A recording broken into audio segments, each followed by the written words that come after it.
three big sort of disappointments in the reporting season. One is in aged care, one is in outdoor media, and then one is in telecoms. And all those stocks are down about 30%.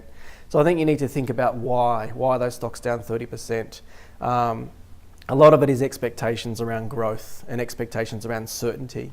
And for me, I've seen, over the last 20 years in the markets, aged care has been an incredibly difficult sector. Changes in regulation, property prices, medical issues, processes.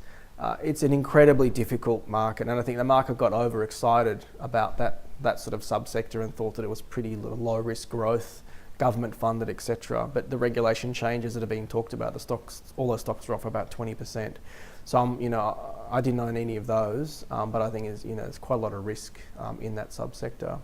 Outdoor media is another one where there was very high expectations, and that really came off during reporting season. So AP and outdoor media and O media, I just think the competition to actually get market share in that space is actually perhaps higher than people think, and just the extrapolation of extended margins, extended growth into perpetuity is just not something that is now going to happen given what's happened at the results season. So it is more competitive. In many industries you think they're not that competitive, but when there are 2, 3, 4 players trying to fight over the same market share, there is competition. So I think that's been disappointing. And then the last one, same reason again, high expectations of growth, more competition is really in telecoms.